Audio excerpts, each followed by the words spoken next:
Eh bien comment ils vont? Bonjour à toutes et à tous et bienvenue dans cette nouvelle vidéo. Aujourd'hui on va faire le classement des comics les plus chers qui aient jamais été vendus de l'histoire en fait, tout simplement. Alors vous allez voir, j'ai quelques comics qui se rapprochent de ceux dont on va parler aujourd'hui. Vous allez voir aussi que l'univers des comics est assez impressionnant au niveau des ventes. Allez, on commence avec le numéro 15, on va aller par ordre décroissant. On commence avec le dieu du tonnerre, Thor. Thor est apparu pour la première fois dans Journey into Mystery. Première apparition du dieu du tonnerre. En 2014, le plus populaire des Asgardiens pousse un acheteur à débourser, accrochez-vous bien, 246 000 $.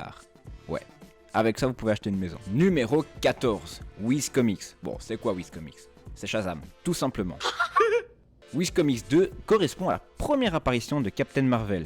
Attendez, je vous ai dit Shazam. Fawcett Comics sera racheté par Marvel quelques années plus tard, mais on va pas rentrer dans les détails de l'histoire des différentes maisons d'édition de comics américains. Captain Marvel, aussi dit Shazam, est un super-héros de Fawcett Comics, qui plus tard sera renommé Shazam. En 2012, cet exemplaire de Wiz Comics 2 est vendu tout simplement pour 251 000 $.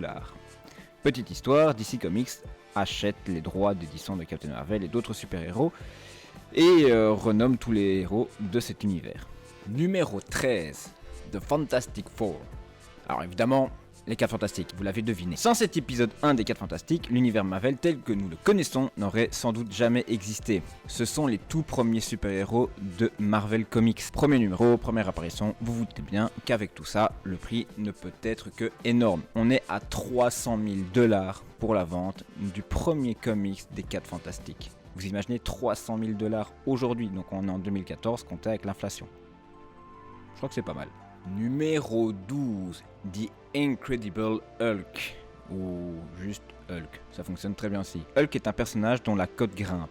L'épisode où Hulk apparaît pour la première fois vaut un peu d'argent, un tout petit peu, mais vous allez voir, je crois que tout le monde peut se le permettre. C'est ainsi que aussi en 2014, d'ailleurs il faudrait que je regarde pourquoi est-ce que à cette période-là, autant de comics ont été vendus. Il a dû y avoir une grosse mise en enchère. On se renseignera. 2 exemplaires en parfait état de la première édition de Incredible Hulk a été vendu.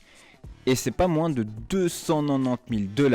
Alors pourquoi est-ce qu'ils sont moins chers et sont au-dessus des 4 Fantastiques? Tout simplement parce qu'il y en a eu 2. Donc vous faites le compte, on arrive que presque à 600 000 $. Et je vais un peu flex, je vais l'avouer. Ouais, je suis plutôt content de celui-là. Effectivement, j'ai pu trouver ce premier numéro The Incredible Hulk en anglais, enfin en super état. Bon, vous vous doutez bien que c'est pas l'édition la toute première, donc c'est une réédition, mais je suis quand même content de l'avoir dans ma collection. Ça donne bien en plus dans le fond. Numéro 11. Sur le numéro 11, on est tout simplement sur l'une des icônes de chez Marvel, mesdames et messieurs, Captain America. La couverture de Captain America Comics 1 est devenue iconique avec ce fameux coup de poing que Steve Rogers assène à It. Ouais, vous rêvez pas, notre copain moustachu. Je crois que je devrais peut-être bip le nom de It. Et je devrais le rebip. Bref. À la base, ce comics se vendait 10 centimes. Ok, donc imaginez l'investissement des personnes qui en ont acheté plusieurs, qui trouvaient juste ça cool, ou qui voulaient juste avoir une grosse collection. Cet exemplaire, en excellent état, s'est vendu en 2011 au prix de 307 000 €, et donc qui est équivaut à 340 000 $. Vous imaginez le multiplicateur de 10 centimes à 340 000 $? Énorme. En tout cas, c'est le coup de poing le plus cher au monde. Numéro 10. J'ai failli dire numéro bis. Bref, pour le numéro 10, on arrive sur Marvel Comics 1. Alors Marvel Comics 1 est le premier comics publié par l'éditeur Timely Comics, qui deviendra plusieurs décennies après Marvel Comics. C'est aussi la première apparition de Namor et de la Torche Humaine. Numéro 9 de ce classement, le Tales of Suspense 36, ou 36. Ouais, je fais mon ricain, c'est pas grave, acceptez-le. En 2012, ce comics, Tales of Suspense 36, s'est vendu au prix de 335 000 €, soit 375 000 $. Les gars, imaginez si vous aviez tous ces comics. Bon, en fait, vous êtes tranquille lors de votre vie. Enfin, en tout cas, une bonne partie de votre vie. Il s'agit de la première apparition de Tony Stark, alias Iron Man. C'est pas pour rien en fait que ce comics est si haut dans le classement. Vous vous doutez bien que l'une des icônes, encore une fois, de Marvel n'allait pas se retrouver en bas. Encore en plus que ce comics est plutôt bon, je vous le conseille. On imagine sans mal que le succès des films Iron Man de Marvel Studios ont contribué à faire monter la cote de ce comics. Surtout au dernier moment avec Infinity War. Mais bon, il a été vendu avant. Numéro 8. All Star Comics Number 8. Number 8. Ok, je vais arrêter de dire les chiffres en anglais, c'est chiant. Ne pas vous fier à la couverture de ce All Star Comics 8, car ce n'est pas la Justice League qui fait la valeur de ce comics. All Star Comics 8 marque les débuts de l'origin story d'une super-héroïne devenue la plus populaire d'entre toutes, mesdames et messieurs, Wonder Woman. Et donc ce numéro 8 s'est juste vendu 368 000 €. Je vous laisse faire la conversion en dollars, en tout cas pour dire que Gal Gadot a bien choisi son super-héros. Numéro 7. L'un des meilleurs protagonistes de l'univers de DC, je parle bien de Flash. Cet exemplaire de Flash Comics 1 est historique puisqu'il s'agit de la première apparition de deux super-héros de l'âge d'or de DC Comics, Flash et Hawkman. En 2010, un exemplaire dans un état quasi parfait trouve acquéreur pour 403 000 $. Ça vous va? Le premier comics de Flash s'est vendu à une somme phénoménale. Le numéro 6 est tout simplement X-Men, le numéro 1. Alors merci Hugh Jackman d'avoir propulsé la série, évidemment grâce à son Wolverine incroyable. Cet exemplaire de X-Men 1 est exceptionnel, à plus d'un titre. Tout d'abord, c'est le comics X-Men le plus cher au monde. En 2012, il s'est vendu 441 000 €, soit 492 000 ou 492 000 $. Mais c'est aussi l'exemplaire en meilleur état de ce classement. C'est bien simple, ce X-Men 1 est dans un état de conversation proche du neuf. Vous savez, vous pouvez faire certifier vos comics, comme les cartes en fait, c'est aussi simple que ça. Je vous le conseille de faire si vous avez des comics très rares, ou même juste des comics qui vous tiennent à cœur. Allez, on passe au top 5 de ce classement. Alors avant de passer à ce top 5, n'oubliez pas de vous abonner, de liker et de partager la vidéo s'il vous plaît. Mettez dans les commentaires quel comics ou quelle maison d'édition de comics pensez-vous qui a le plus de leurs œuvres dans le top 5. J'attends vos réponses. Allez, on commence. Le numéro 5 est tout simplement Superman. Ouais, le tout premier Superman. Attention, confondez pas avec Action Comics juste là. C'est pas du tout la même chose. Superman 1 ne correspond pas à la première apparition de l'homme d'acier, c'est ce qu'on disait. En 1939, soit un an après le succès d'Action Comics, on lance une série de comics dédiés à Superman. C'est donc le premier comics à porter son nom. Henry Cavill. Oh, tu vas tellement me manquer dans The Witcher. Numéro 4. Alors d'après vous, DC ou Marvel? Eh ben c'est DC qui gagne. Le numéro 4 est tout simplement Detective Comics. Ouais, c'est notre copain chauve-souris. Évidemment, le premier numéro de la série régulière Batman est dans le top 5 des comics les plus chers au monde. Notez cependant qu'il ne s'agit pas de la première apparition de Batman, mais bien de celle du Joker de Catwoman. En même temps, le prince du crime, le méchant le plus iconique de tous les comics confondus, c'est normal. Je vois pas comment on pourrait faire autrement que ce comic soit l'un des plus chers au monde. Le Batman 1, vendu en 2013, a été le premier à franchir la barre des 500 000 €. Un demi-million d'euros pour un comics. Encore une fois, c'est le Joker. Tout était planifié. Il a trouvé un acheteur à 508 000 €, soit 567 $. Ça, c'était en 2013. Imaginez maintenant.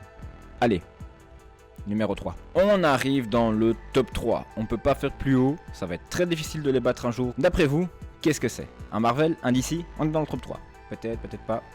C'est toujours un DC. Detective Comics, et donc la première apparition de Batman évidemment. En 2010, Detective Comics 27 devient le comics le plus cher de l'histoire avec une vente record malgré son état loin d'être exceptionnel. Après tout, il s'agit de la toute première apparition de Batman dans un comics. Ce numéro 27 pourrait coter beaucoup plus. En effet, on sait qu'il existe des exemplaires en meilleur état. En 1994, l'un des deux a été vendu 112 000 €. C'est-à-dire que si un de ces exemplaires venait à être vendu, il dépasserait probablement le premier de ce classement, pour devenir le comics le plus cher de l'histoire. Clairement, on n'a jamais eu de vente de ce comics en 10 ou autre, donc on ne sait pas, mais on se doute bien que la toute première apparition de Batman, les gars, il n'y a pas de miracle, hein. On éclate le million sans problème. Allez, numéro 2. Numéro 2, allez, on recommence. Marvel ou DC? À votre avis? Cette fois-ci, c'est pour Stan Lee. On lui donne ça. En 2011, un exemplaire en excellent état d'Amazing Spider-Man 15 frôle le million en partant à 995 000 €. Ça vous va? 995 000 €. En dollars, pour information, ça fait 1 100 000 $. Ce prix surprend tout le monde. Certes, c'est la première apparition de Spider-Man, super-héros Marvel très populaire, mais cet Amazing Fantasy 15 de 1962 n'est pas un comics de l'âge d'or. Effectivement, beaucoup de puristes trouvent que ce comics ne vaut pas son prix. À vous de voir. Départagez dans les commentaires, je suis intéressé d'avoir votre avis. Ah oui, est-ce que j'ai l'air d'être heureux? Je suis très heureux car je l'ai. Je l'ai les gars. Ouais. Roulement de tambour. On arrive au numéro 1. Le comics le plus cher de tous les temps qui n'ait jamais été vendu. Pour information, il n'a jamais été revendu. En tout cas, je ne pense pas. Si je dis des bêtises, n'hésitez pas à me rattraper dans les commentaires. Évidemment, je compte sur vous. Le numéro 1 est tout simplement Action Comics numéro 1. Effectivement, c'est la toute première apparition de l'homme d'acier, dit Superman. C'est le saint graal du collectionneur de comics. Vous pouvez pas trouver mieux ou plus cher. Enfin, tout dépend de ce que vous préférez comme super-héros évidemment. En 2011, Action Comics 1 se vend déjà près de 2 millions d'euros. Quelques années plus tard, en 2014, un très bel exemplaire d'Action Comics 1 se vend en ligne sur eBay, pas loin de 3 millions d'euros. 3 200 852 $ pour être très précis. On sait qu'il existe une petite poignée d'exemplaires d'Action Comics 1 en meilleur état encore. Ce record pourrait donc bien être battu lorsqu'ils seront mis en vente. Qui sait, ça se trouve être détenteur de ce comics. Moi je veux bien, hein. Si vous voulez partager votre hobby pour les collections de comics les gars, contactez-moi, je suis pour. J'espère que la vidéo vous a plu. Si c'est le cas, n'oubliez pas de partager et de mettre en commentaire ce que vous avez aimé ou ce que vous voulez que j'améliore dans la vidéo. Moi vraiment, la collection de comics c'est un truc qui commence vraiment à me chauffer de plus en plus, surtout quand ce sont des vieux exemplaires comme ça. Alors clairement je me base sur ceux qui ont été le mieux vendus, mais juste ça me fait kiffer de me dire que j'ai soit des rééditions ou des choses qui ressemblent à des top comics au niveau de la collection. Sur ce, dites-moi aussi ce que vous en avez pensé, de mes comics évidemment, et je vous dis, passez une très bonne journée, une très bonne soirée, portez-vous bien, à plus tout le monde.